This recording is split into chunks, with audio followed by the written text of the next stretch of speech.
Assalamu alaikum everyone. My name is Tesneem and I'm wishing you all and your family and friends a happy Eid. Now that Eid is done, a lot of us might be thinking, what next?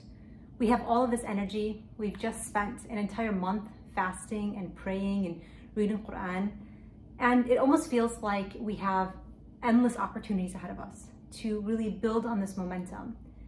But what happens for most of us is that day after Eid, 2 days, 3 days, it's a week after Ramadan, and we slowly start to realize that we went from almost giving our entire 100% to maybe we're at 5-10% of what we were doing. And sometimes this feeling becomes so overwhelming that, man, I can never be what I was. I can never be who I was in Ramadan. I can't fast all day. I can't pray all night. That's just not possible. That's just not manageable outside of Ramadan. And so we fall back into this all or nothing mode. We fall back into this idea that it's black and white. If I can't be exactly who I was in Ramadan, then really what's the point? And so just a week or two after Ramadan, we find ourselves really in the exact same state that we had entered Ramadan. But the point of Ramadan is never that you come out fasting all day and praying all night. In fact, you're not even allowed to do that, even if you wanted to. That the Prophet, peace be upon him, actually discourages fasting back to back. So if that's not the point, if I didn't just spend Ramadan trying to prep myself to do something that I'm supposed to be doing throughout the entire year, what is the point? And this is really our opportunity to reflect on how Ramadan can be a transformative experience. And when I say transformative, I want you to be visionary. I want you to think not just this past Ramadan, not just last Ramadan, not just the next Ramadan, inshallah. I want you to start thinking about how Ramadan, every Ramadan, can be something that transforms your life. And so let me give you an example. I want to ask you this question. I want you to take some time, after this video, as I'm going and talking through it. But I want you to think the following. Who do you want to be in 10 years? What do you look like? Who are you? Are you someone who's praying all night? Are you someone who is fasting every Monday and Thursday? Are you someone who's constantly giving in charity, going to the masjid, praying congregation, Fajr, Isha together, spending time with family, breaking fast with family, all of these things that we used to do in Ramadan? Is that the person you want to be? Is that the person you want to be? I mean, we all want to be that person today, right? But realistically, is that the person you want to be in 10 years? And now I want you to work backwards. And I want you to think of Ramadan, each Ramadan, including this past Ramadan, as just an opportunity to start building that person in 10 years. And so when you think about what do I do after this Ramadan, I want you to think about one aspect, just one aspect of that person you're going to be in 10 years. So if I'm in 10 years, I think to myself, I want to be a person who always does istighfar, that I always seek forgiveness from Allah subhanahu wa ta'ala, and I do it a minimum of 100 times a day. That's just the practice that I wanted to start. Personally, that was actually my goal this past Ramadan, that of the many things that I wanted to do, I told myself, you know what?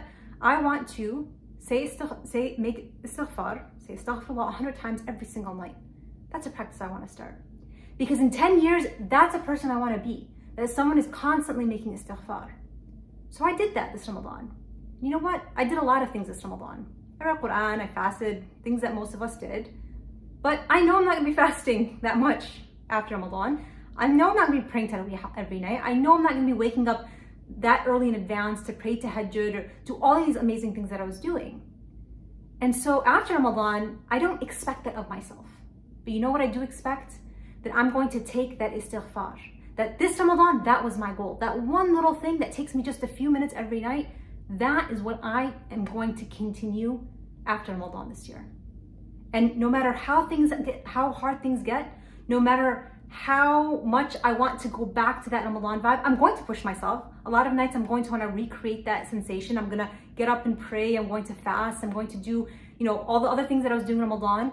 But I'm not going to feel bad if I can't hold myself to that every single day. But you know what I'm going to hold myself to, inshallah, is doing that istighfar every single day. And so when you think about Ramadan momentum, don't think of the 100% that you just gave in Ramadan, because those are special 100%, right? That's something that we push ourselves to seek Allah subhanahu wa ta'ala's forgiveness. and that it's a means, an opportunity to grow in the best of ways, but not an expectation that you're constantly going at 100%, because that's not sustainable. And as one of my favorite ahadith of the Prophet, peace be upon him, goes, إن أحب الأعمال إلى الله أدومها وإن قل. That the best of actions to Allah subhanahu wa ta'ala are not those that are massive, not the ones that we were just doing in Ramadan, but those that are small, as long as they're consistent, especially if they're consistent. Allah subhanahu wa ta'ala wants us to walk away from Ramadan doing something small and consistent. And so what I want you to think about is that 10-year goal. This Ramadan, for me, was istighfar. Next Ramadan, it's going to be something small and little. Last Ramadan, it was praying 2 rak'ahs of Salatul Duha every single day. You know what? I stuck through with the Duha. I stuck through with praying 2 rak'ahs between Salatul Fajr and Salatul Dhuhr, the time frame that we have to pray what is called Salatul Duha. I stuck through with that. And now every day, alhamdulillah, that was the one thing I said to myself, I'm going to push myself. I don't really care how tough things get. I don't have any excuses. I'm not telling myself I have to pray all at night. I'm just going to pray 2 rak'ahs. It takes me 2 minutes, not even. I'm going to do that, and I'm going to do it consistently. You know what? I made it to this Ramadan, and that's what I'm still doing. And this Ramadan, I'm going to add something else. Next Ramadan, I'm going to add something else so small. But do you see where we're going here? Do you see what happens when you follow the advice of the Prophet, peace be upon him, when you follow what Allah subhanahu wa ta'ala loves, the small and consistent? Because if you're doing it time in and time out, if you're doing this Ramadan after Ramadan, and you get to that person that you want to be in 10 years, you have become a transformed individual. You have become that ideal that someone can't just wake up. You can't just do that after Ramadan. You can't just finish one Ramadan and become that really what is ultimately that vision that you have as a superstar of yourself. It takes time and practice. It takes small and consistent actions, and it takes building one habit at a time. And so that's what I want you to think about this Ramadan. I want you to think, number one, who do you want to be? What does that look like? And now I want you to think, what did you do this Ramadan that you can carry on? What's that one thing, that one small thing you did every single day that you don't usually do? And how can you carry that out? How can you continue that after Ramadan? What is that going to look like? Is that going to be, preparing food for someone else?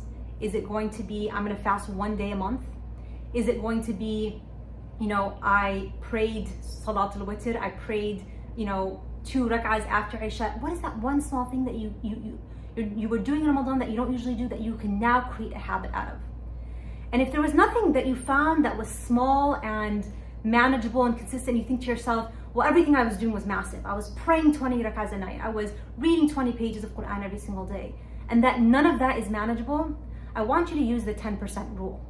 So if you are reading Quran every single day, you were doing 20 pages, that was what you were pushing yourself, you really had that Ramadan energy, I want you to take 10% of that.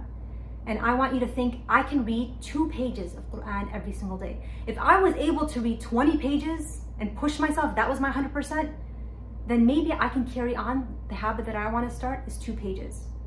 Some of you might think that's still too much. Cut it back down even more.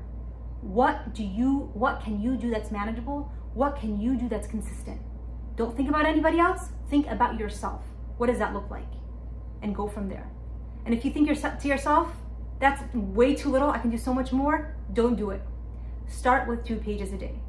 And you know what? Once you create a habit and you've really found yourself in this rhythm, 2 pages every single day, and you carry it on for another month or 2 after Ramadan, then you push yourself.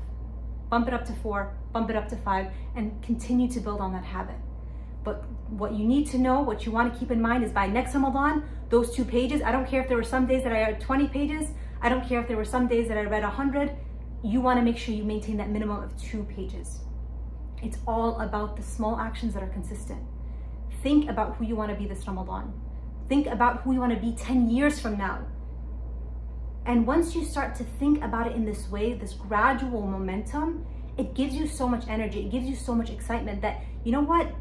Ramadan isn't about being, all or nothing. It's not black and white. That I'm going to just continue on this small habit. I'm going to make dua to Allah subhanahu wa ta'ala that He forgives any of my shortcomings, that He has accepted our Ramadan and all of that. But this is what I'm going to do. And Ya Allah, this is my niyyah. This is my intention for you, that this is who I want to be in 10 years from now. And you know what? If Allah subhanahu wa ta'ala takes our lives before even next Ramadan, before that 10-year, before that visionary person that comes up, Allah subhanahu wa ta'ala accepts us for our intentions. And that's the beauty of our religion. Does it matter if you didn't get there, if that's what your intent was? If you set those habits, you put them in place, and you said to Allah subhanahu wa ta'ala, you made this promise to Allah subhanahu wa ta'ala that you want to change, that you want Ramadan, you make dua, Ya Allah, accept my Ramadan, and allow this small means of me just reading 2 pages a day, of me just continuing with 100 istighfar every single day, of me continuing this very small act, to be a sign of your acceptance, and to be a means of me transforming 10 years from now for your pleasure. And if Allah subhanahu wa ta'ala takes our lives before then we make dua to Allah subhanahu wa ta'ala will accept our intention and reward us and resurrect us as that visionary person that we had in mind. May Allah subhanahu wa ta'ala accept all of our Ramadans, and may Allah subhanahu wa ta'ala give us all the strength and the commitment to continue small and consistent habits. Jazakumullah khairan. Wassalamu alaikum.